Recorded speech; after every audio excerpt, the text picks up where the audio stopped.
Hi everybody, welcome to Shakespeare with Sarah. I am Sarah and today I'm going to walk you through Emilia's monologue from Othello, starting with, "But I do think it is their husbands' faults if wives do fall." This was requested by Lila. Lila was one of my earliest subscribers, so I'm very excited to be doing this monologue breakdown for you. And I'm also excited because it's an awesome monologue and there's so much you can do with it. So before we get into the monologue breakdown, where I'll break down all the meanings for you, I'm going to first talk about some acting choices, some things you might want to think about before you start. So the first thing, of course, is, has Emilia cheated on Iago?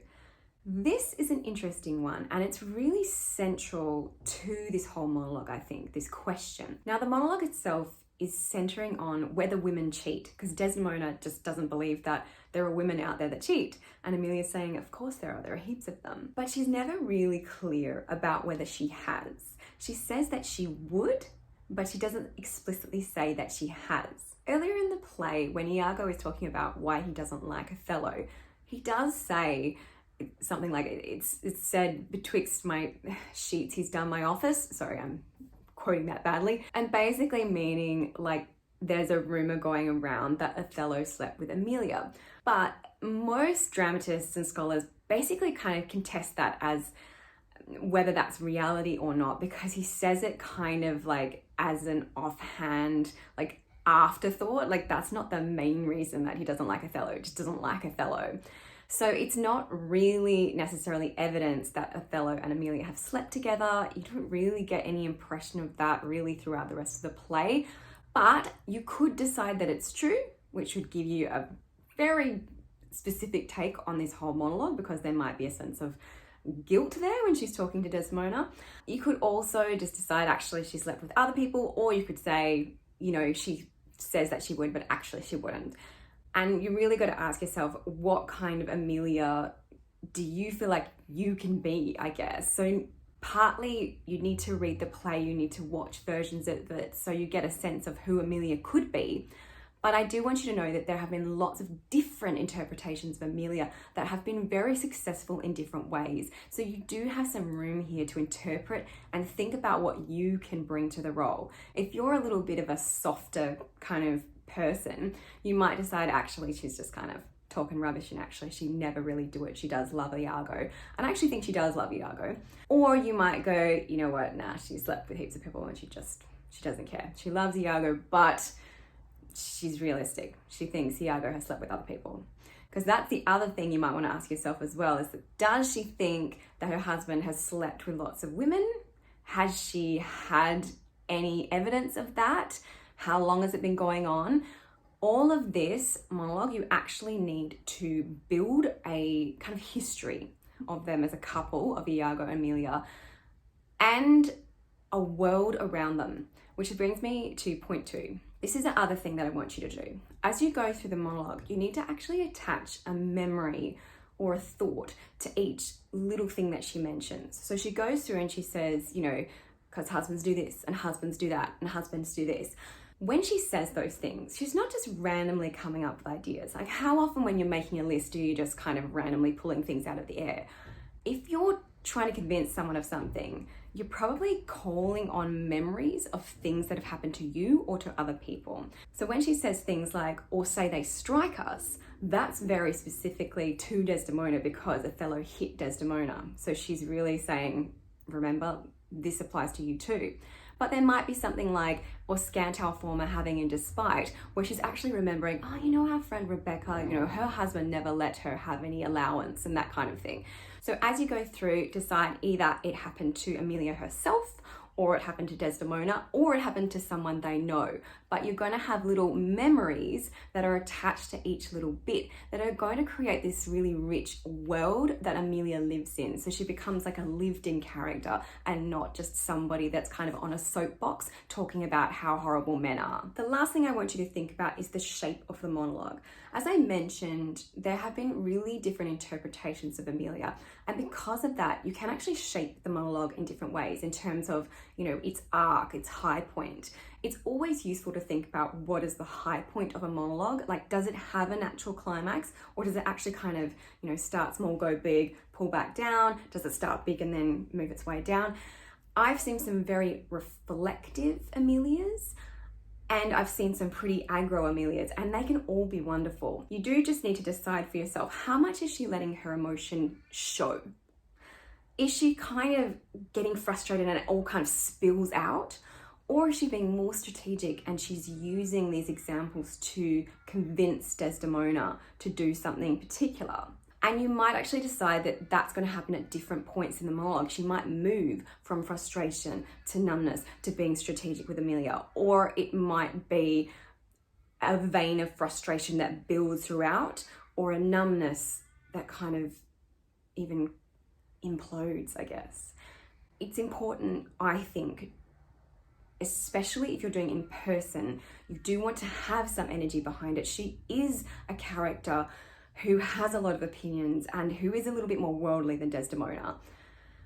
But if you're taping, you might decide that something slightly smaller works better. So all of these things are decisions you can make for yourself, and do play around. So when you look at your monologue and you go, okay, here's the first beat, I'm going to start small here, I'm going to build here, here she lets the frustration out, and here she pulls it back in. Block it out and get an idea, where am I building to, or am I moving in, am I moving out? Am I fighting my emotions the whole time, or do I let them out? And to what extent? Finally, I really want you to think about objective. One way to interpret what's going on in this scene is that Desdemona and Emilia know what's going to happen. Something bad is about to go down. Some of the stuff that Emilia is saying about let husbands know their wives have sense like them, I think some of that is a little bit of a call to Emilia to say, stand up to him. Don't let him get away with this. Don't let yourself be a victim. And regardless of whether Desdemona is a strong Desdemona in, your version of the play, or a, more victimized or more passive Desdemona, I think Emilia, regardless, is saying, don't let this happen. We can't let this happen anymore. But you could also be quite reflective. It could be a much more internalized objective. It might be more like, I have to do something about this. So when she's saying, let husbands know their wives have sense like them, it actually might be much more about, why haven't I said anything? Why have I been letting this happen in my own life, in other people's lives? I'm so sick of this for women in general. You need to think about what's going to be the most powerful objective for you, because just thinking about her kind of getting on a soapbox and talking about the world and men and rah, rah, rah, honestly, it's probably not going to be a personal enough motivator. It's not going to be the drive that you need to make this really specific and deep and rich.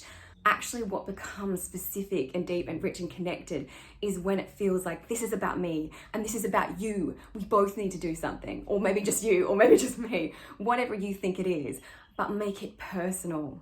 Don't make it about rah, rah men, okay? Don't go broad. I hope that's a little bit helpful at least. Please let me know if you've got questions about that or thoughts about that. Drop it in the comments, because it is helpful for anybody else working on the monologue. So if you're like, I'm pretty sure the objective is this, please drop it down below for the other people that are trying to figure it out as well. And while we're at it, can you please give this video a like or a share or subscribe if you love Shakespeare, because it really helps me get out to more people and all those people out there that are working on their drama school auditions. So let's jump now into the monologue breakdown. So just before this, Desdemona has been asking, are there actually women out there that would cheat on their husbands? And Emilia's like, yeah, a lot. And that is actually a couple of lines before this kind of monologue proper starts. But the lines are in prose, not in verse, so they're not in iambic pentameter, so they're generally skipped. But it is good to keep in mind that that actually starts her off. That's the kicker, that she's saying, yeah, of course there are heaps. But I think actually it's the husband's fault if wives cheat. That's what that first bit means. Say that they slack their duties and pour our treasures into foreign laps. This could be taken on a surface level, meaning like, they're not doing husbandy things around the house and, they're giving out money to other people, but actually really commonly interpreted that there is a sexual meaning there. So basically, if they're not actually having sex with their wives and they keep going and having sex with other people, pouring our treasures into foreign laps, that's a very sort of sexual way of describing something, right? And laps was very commonly meaning like, the private region. So definitely she's got a bit of a wink in her eye with that one. And then next idea comes along, which is, or else break out in peevish jealousies, throwing restraint upon us. So that's like, if they're getting really jealous and saying, no, you can't go out and see so-and-so. No, you have to stay home. Now, I think this is the first kind of little dig at Desdemona, slightly. The first one about going and sleeping with other people, I don't think anyone thinks Othello's doing that. So I think that's just Emilia's first kind of reaction, like, well, of course women are going to go and sleep around. If the husband's asleep around, what are they going to do? And then she starts going, but also, what about those jealous husbands that don't even let you do anything or go anywhere? Or, next idea, say they strike us. This is definitely a little reminder to Desdemona. Remember how he hit you? Because Othello hit you like a couple of scenes ago. And so think about how Desdemona would be reacting at that point. Or scant our former having in despite. So I take this as the dowry that a wife would bring to the marriage. So some sort of money that she's inheriting, she would get as like a little allowance. So great, hey? And scanting it meaning like the husband's like not letting her have her allowance in despite, like just because of, I don't know, some sort of imagined slight. So these are the kind of things that I'm saying attach a memory to. So the first one being somebody's husband who went out and slept with other people but not with his wife. So who does she know that did that? The next one being peevish jealousies. Maybe that's Othello, maybe it's somebody else. Strike us. Definitely Desdemona, but is it anyone else? Scant our former having, is that Emilia herself, or again, is it someone that she knows? So someone's husband that's like stopped giving her her allowance. So basically she couldn't buy anything, she couldn't go do anything. Why? We have goals. Now this means like we have the capacity to get angry and resent things. They had this idea that like different emotions lived in different kind of organs in the body. And this goes back to like Greek interpretation of medicine and that kind of thing. So she's talking about like we also have the capacity to feel these things, like feeling resentment. And though we have some grace, so obviously we do have some kindness in us, we do have some forgiveness in us, maybe more so than men, yet have we some revenge. Now I think the revenge here is basically the, we have the ability to go and sleep with other people. That can be our revenge.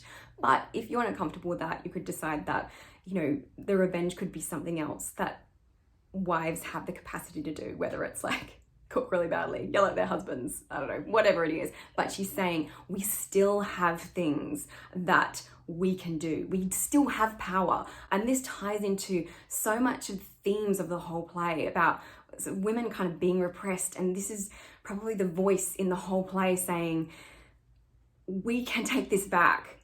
It's very, very powerful. So this next bit, I love to stretch this out and lean into it.